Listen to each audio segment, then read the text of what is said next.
heroin. How did I get onto heroin?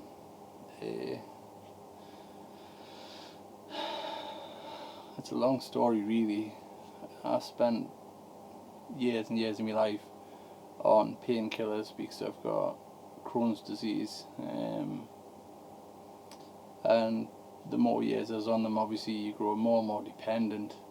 And I had 7 operations in a row, way back in 2014 or 2015, and they pulled us off me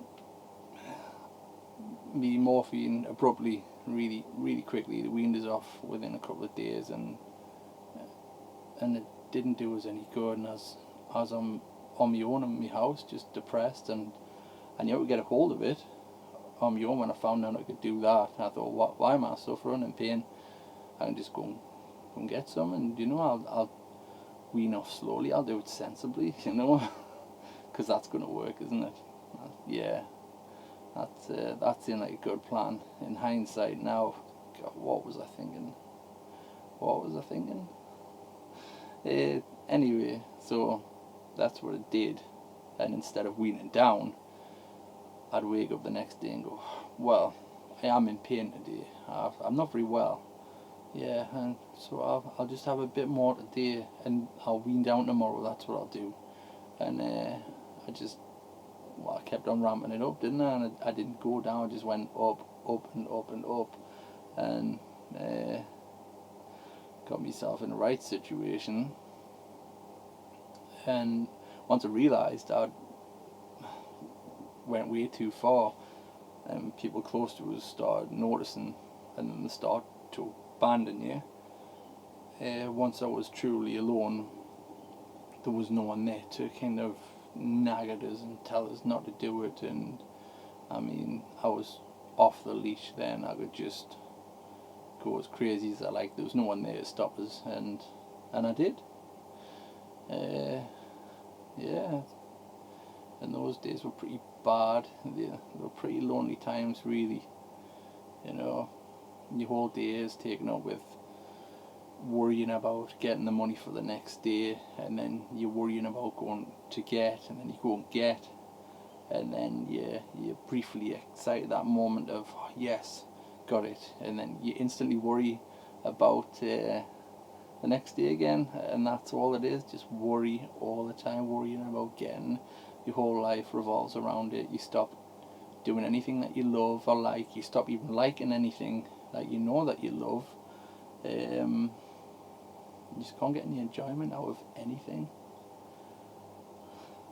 It's difficult to explain if you've never felt it, but it really, really kills your soul. You're just not yourself anymore. It takes everything from you, and you lose everybody, everything. You sell your possessions. I sold all my possessions that I loved that had sentimental value. I sold them all.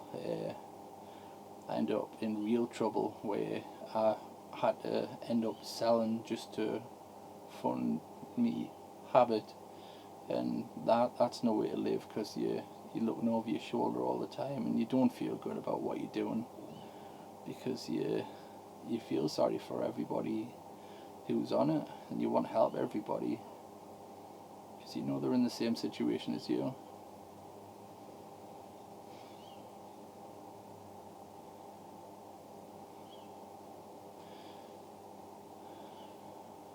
Yeah, I found that really hard. But you do what you do to get by, and you live a very selfish life, and you look very selfish as well, because you're out for number one, and you love your family and everything like that, but they are a distant second when you're on heroin, and you really believe that there's no hope. I was absolutely convinced that I could not get off this. Like, I went cold turkey a few times, and the longest I did, I got off for 2 weeks, which is pretty good. Actually, it was absolute hell. I cannot describe how bad it is to someone who's never felt it before. but it really is absolute hell. The problem is it's the longevity. You can't. It's hard to stay off it long term when you've gone cold turkey, because you're not far enough away from the lifestyle yet. So you've still got it in you to, you want to cook up, you just out of habit, just because you do it. You want to go out and you want to get the money. You're used to doing all that. You don't give up your friends. If you don't give up your circle of friends, you're not going to get away from it. You're going to be stuck around it, and that's really difficult, because it's a brave thing to say, right, I'm going to walk away from the only friends that I've got, because the only people who really stick by you are other people doing it. But they're only sticking by you because they're doing it too, though. So you really have no one.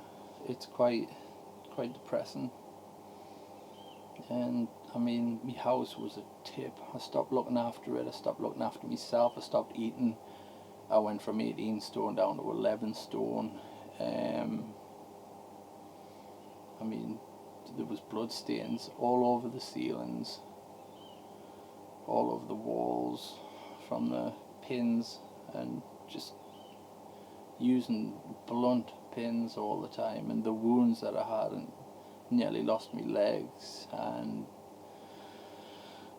I overdosed a few times, and I was lucky there, really.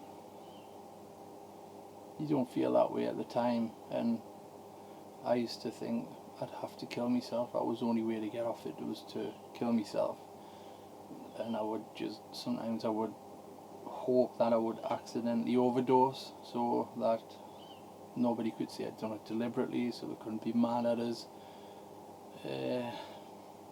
And that never happened. Thankfully. I just didn't believe that I could get off, but I got so desperate that I went to one of my friends, and I was an emotional wreck at the time, and I just said, I need help, I'm desperate for help, please come and go and get help together. And we went to Necker together, and we helped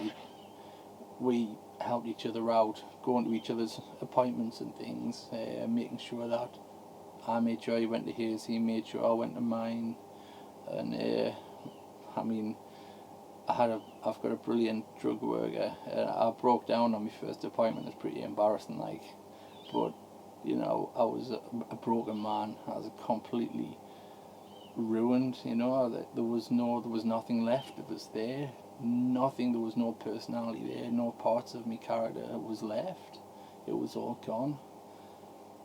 And I mean, he put us on a methadone program. I weaned up on that while weaning down off the street drugs, and slowly but surely it starts to make a difference. And I went in with the idea of, right, I'm just going to take my time.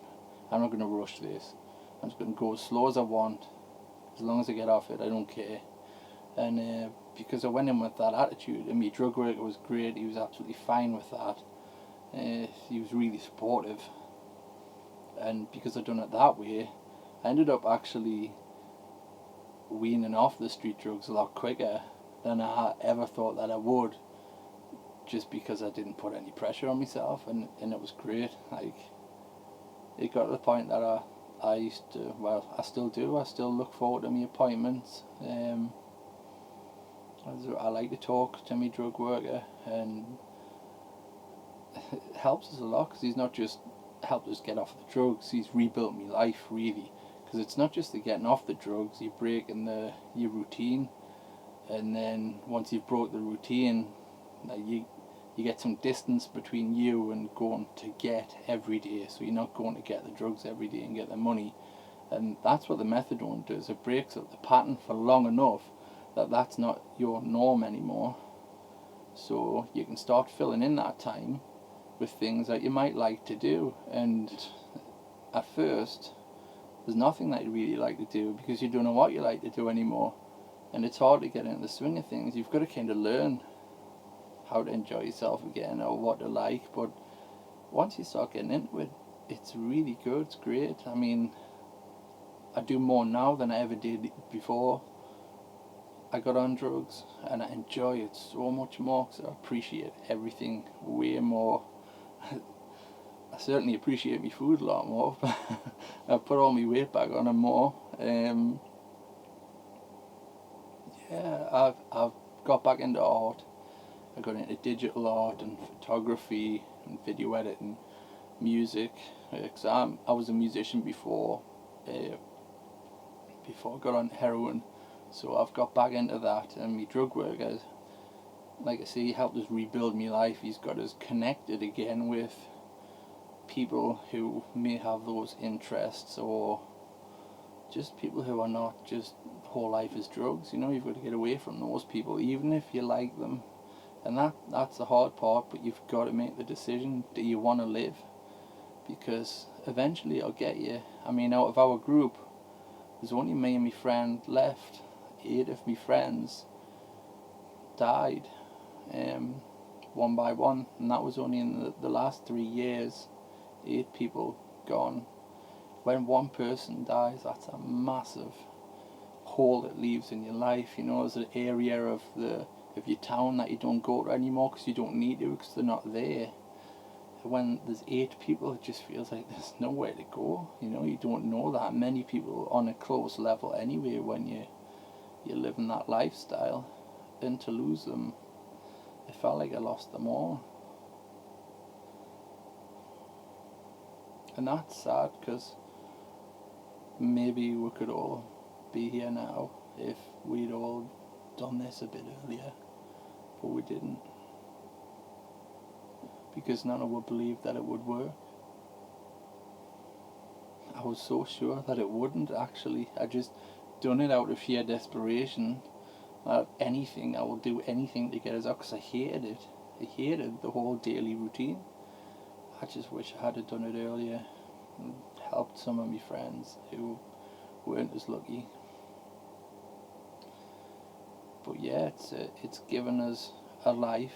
It's given us my life back, and you better use your time. Like, you use your time in more effectively, or I do anyway, because, like I say, I enjoy things more. I appreciate things more, and I don't take things too seriously. And I don't know, it's just been great. Like, my life's been really, really ridiculously good since getting off drugs, because your life is so bad when you're on it that I still haven't come back down from getting off heroin. I'm still totally buzzing off it. Like, I love it. I absolutely love being free. The freedom, I can't. It'll never get old. At least it hasn't yet. It's been quite a while now. It's been almost a year or so. Yeah. It's well worth doing, and it's not as hard as you think to do. So don't waste your time sitting thinking, should I try? Just do it. Just get in there and talk about it, and like I say, take your time, and it can work for you. If you want to get off it, you can get off it. And I really believe that a methadone program is the best way to do that long term. If you want to get off and stay off, that is the way to do it, because it puts distance between you and the lifestyle, and then you can work on rebuilding your life, new friendships, hobbies and things like that, and then get help for other things like mental help or whatever you need to do to get you back on your feet. It's very hard to do all that on your own if you go on cold turkey and keep that up for a long time. It's a lot easier if you've got people helping you, and they are there to help you, and they really do help you. It's pointless going in with an attitude of they're going to be patronising to us. They're really not. And cause I heard all that stuff before, and it's been the best thing I ever did. Best thing that I ever did. And I've got my life back, so I'm really happy. I just wish that you wish the other people could see it, because you probably don't believe it until you try it for yourself and start seeing the results. But don't pass the opportunity and don't wait for tomorrow. Don't give yourself those terrible excuses of, oh, I feel bad today, I'll treat myself, you know, I'll treat myself, I'll do it tomorrow. And then tomorrow comes, oh, I'm not well today, or such and such upset as I'll do it tomorrow. And you come up with all the reasons, all the excuses to do it another day. And you never get there. You just gotta just get up and go and do it. And it'll change your life. It'll give you your life. And you get your life back. It's worth doing.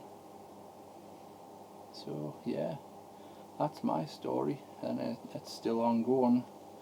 I would like to do another video, and I mean, I've got so many things I could say that I kind of get it all out in a little short video like this. But yeah, I could talk all day on some of the experiences I've had and how good the experience of getting off has been. Getting off heroin, it's been really good. I could talk all day about the experiences I had, and good ones, bad ones, you know, the getting off, like the good experience of getting off, the bad experiences of when I was on, and but I just don't have the time right now to do that in a short video. But I would like to do a follow-up video later on, see how much further I've got, because I've set a lot of goals for myself and I'm working towards stuff for the first time ever. I didn't even do this before I was on drugs, so you know, there's every cloud has a silver lining, and